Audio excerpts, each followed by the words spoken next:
So this is Patina, my B175 Bantam that passes 70 miles an hour on her top speed.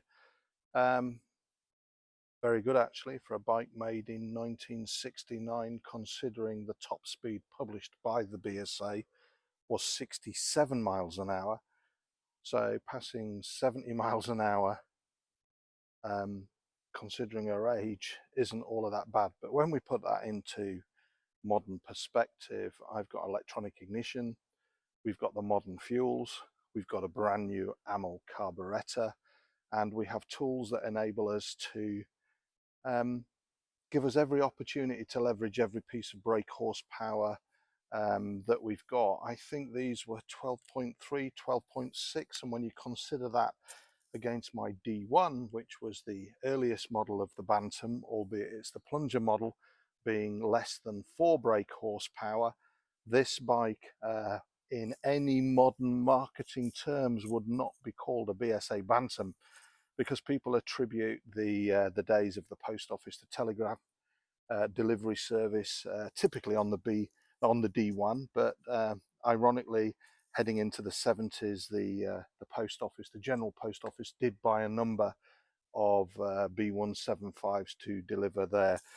last days of the telegram service. But moving on, yeah, the modern bike companies like Triumph certainly wouldn't call this a Bantam when it's measured against the name associated with the D1 rigid and plungers. But anyway, I bought the frame and wheels from Bedford Bantams, my friend Mick, and I bought the engine from a stockbroker in Surrey, and the gearbox was recently rebuilt by Rhett, and touch wood, she's been fine ever since. Recent additions are the digital tachometer rev counter that you can see. That's wired in and taken every opportunity to read back the revs from the Bones CDI coil that's mounted underneath the tank. She has a Yamaha YBR 125 clutch and basket that affords one finger clutch operation. First 3/4 of the near side of Patina. Britax, quite a famous 1970s brand similar to Stadium, made everything from helmets, certainly branded them, to racks, to lighting systems. But yeah, Patina has a lightweight rear rack. Patina being the largest, fastest Bantam that I own, I often am seen carrying tripods and camera equipment on this particular motorcycle, and her top end, whilst it doesn't get affected by carrying a passenger, it just takes a few more minutes to get there. So from a practicality point of view, this is probably the most practical Bantam that I own. It will keep up with traffic on minor A roads, certainly won't do motorway speeds for very long. Has the later carburetor, as you can see down here. Let me just get my finger right. It has a amyl concentric carburetor rather than the typically associated monoblock, which was the earlier carburetors, the 375s with the earlier model Bantams. You can only just see the plug, just there, the little bit of reflection from the head, but it's got a center plug head, which was common to the B175. It's right-hand gear change, as you can see there, and it's had a recently recovered seat, and I think the rivet counters may think that I've overfilled that seat with foam. I've got two densities in there, from firm to soft, and the Fenland roads certainly need every help for my posture and my back and my bum, to keep it free from all the jars associated with the potholes. You can see there that the engine, if you look closely, looks an awful lot cleaner than the actual frame and the mudguard. She's literally wiped down with an oil-soaked cloth or WD-40.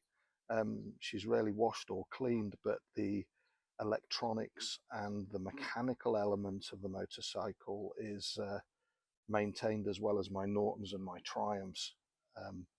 My friends may have a snide comment to say they're not terribly well maintained, but I can't remember the last time that I broke down on any of my bikes. Side stand, it's not a common feature on the Bantam, and this is another piece of Japanese technology. It's a ZZR 400 side stand that has had the switch ground off.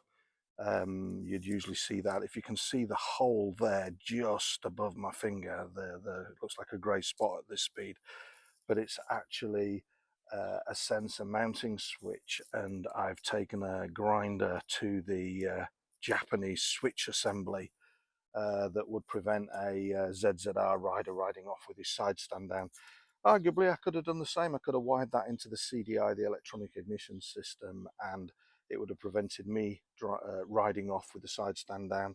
But I found that the center stand, even with the correct spring, for those that follow me on YouTube will know that even on a Bantam, I like to get my knee over, and the ground clearance simply wasn't there to afford me to do that. So I've left the lugs for the center stand on, but I rely heavily on the fact that I've got good ground clearance on this machine.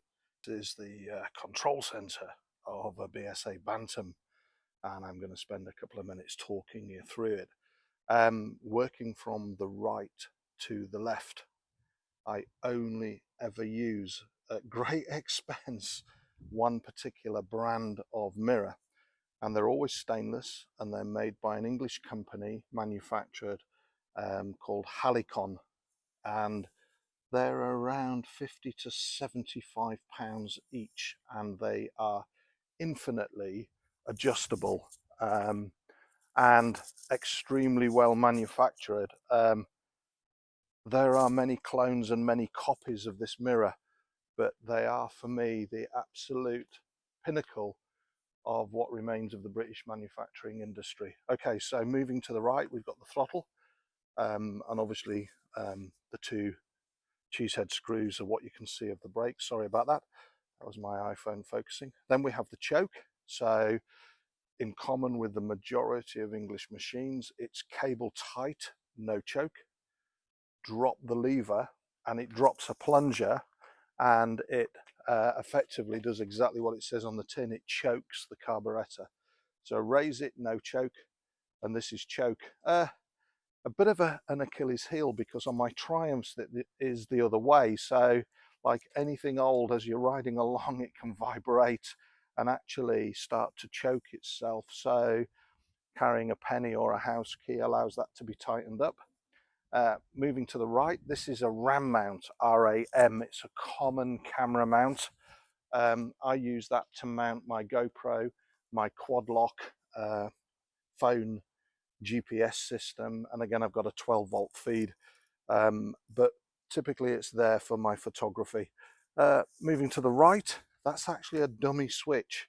It's no longer needed because I've made my own wiring loom for my electronic ignition system and my USB accessories that we'll cover off on a later video. On the headlamp you can see a red light. That's actually my high beam indicator to me, and I'll cover how we switch that on in a minute. To the left on the headlamp is the light on and off switch. Obviously in the center you can see the speedo. In this case it's up to 80 miles an hour, which is, I don't know, tell a fib, it's up to 100 miles an hour. And as I said, Patina does about 75, 76 miles an hour, and about 83 miles an hour indicated. 75, 76 miles an hour is me using a GPS device on my mobile phone to prove the actual speed and progress. Large clock in the center is a new addition. That's an electronic rev counter. Now people say, Dave, why have you got a rev counter on a BSA Bantam? I tell you why I've got a rev counter on this particular BSA Bantam. It has a Bones electronic ignition system, and for those people that understand a little bit about electrical wiring on motorcycles, it's very, very easy to wire these into the coil. So I wanted to absolutely ascertain that I was optimizing what little brake horsepower this has. As I said, about 12.3, 12.6 miles an hour. See the bottom of the screen, because I'll actually validate that in a minute. And obviously, when you've only got such a small amount of brake horsepower, A, it takes a lot of time to get there, and B, there is an absolute power band on any two-stroke that will absolutely decide the optimal point that you change gear. A lot of people say, Dave, don't you notice the rev of the engine? Don't do X, Y, and Z?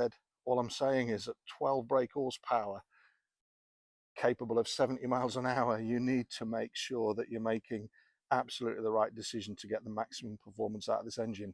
So coming back down to the handlebar, the red button, that is the electronic ignition kill switch. So I press that button and it basically puts it to earth, so it just cuts the engine off. Black button on here, horn, it's ignition wide, so it won't be working now. And then I've got the low, oops, that's loose, isn't it? And high beam. So by default, it's on low beam, then it's on high beam. And again here, you have the clutch, standard motorcycle operation. That's the front end of the BSA Bantam. I hope you've enjoyed learning a little bit about Patina and how she's ended up looking like she's ended up.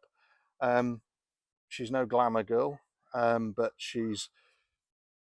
I've owned her for about 5 years, and I thoroughly enjoy the reaction of perhaps those people that expect me to turn up on a Norton or a big Triumph or a big BSA, see me turn up on a Bantam. And my friend Simon, my wingman, who typically rides his 500 Daytona when we're out on the smaller bikes, this bike keeps up to typical speeds associated with the Daytona, 50-55 miles an hour cruising on B roads. Thanks for watching. If you want to see more videos like this, please think about hitting the subscribe button. And if you can't do that, please hit the like button and leave any comments below. Thanks for watching. Ride safe.